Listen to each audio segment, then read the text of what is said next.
কক্সবাজার বিমানবন্দর থেকে উড্ডয়নের সময় চাকা খুলে যাওয়া বাংলাদেশ বিমানের ফ্লাইটটি নিরাপদে ঢাকায় অবতরণ করেছে। শাহজালাল বিমানবন্দর কর্তৃপক্ষ জানায় বিমানটিতে শিশুসহ মোট ৭১ জন যাত্রী ছিল। এছাড়া পাইলট ও ক্রু ছিলেন ৪ জন।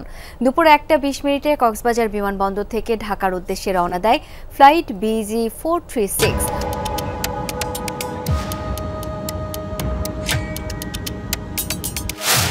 একটা মুহূর্ত আর জীবন মৃত্যুর মাঝখানে ৭১টি প্রাণ।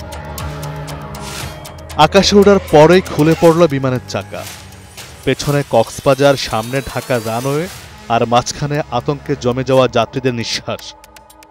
শুক্রবার ১৬ মে দুপুর ১টা ২০ কক্সবাজার আন্তর্জাতিক বিমানবন্দর থেকে ঢাকার পথে আকাশে পাখা মেলেছিল বাংলাদেশ বিমানের BG436 ফ্লাইট।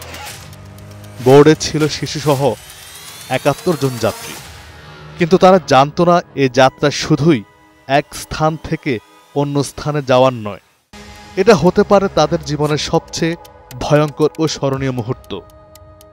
বিমানের চাকা খুলে নিচে পড়ে গেছে, এই সংবাদ মুহূর্তেই হজম করার মতো নয়, তবে সেটাই বাস্তব। রানওয়ে ছাড়ার সঙ্গে সঙ্গেই পেছনের একটি চাকা বিচ্ছিন্ন হয়ে আশ্রয় পড়ে মাটিতে। বিমান তখন মাঝ আকাশে। পাইলট বার্তা পাঠালেন ঢাকার হযরত শাহজালাল আন্তর্জাতিক বিমানবন্দরে। সঙ্গে সঙ্গে প্রস্তুত করা হলো ফায়ার সার্ভিস, মেডিকেল ইউনিট, জরুরি অবতরণের সকল প্রক্রিয়া। রানওয়ের পাশে তৎপর ইঞ্জিনিয়ারিং টিম। আকাশের উপর নির্ভর করেই নিচের পৃথিবী প্রস্তুত হচ্ছে ভয়ঙ্কর কোনো পরিণতির জন্য।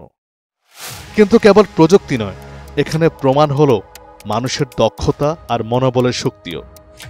বিমানের ককপিটে থাকা পাইলট অসম্ভবকে সম্ভব করে তুললেন। চাকা ছাড়াই উড়োজাহাজ অবতরণ করিয়ে ৭১ জন যাত্রীর প্রাণ বাঁচালেন। ফ্লাইট সেফটি বিভাগ বলেছে, হ্যাঁ, এমন ল্যান্ডিং সম্ভব, কিন্তু সেটা অলৌকিক আর চূড়ান্ত দক্ষতা ছাড়া অসম্ভব।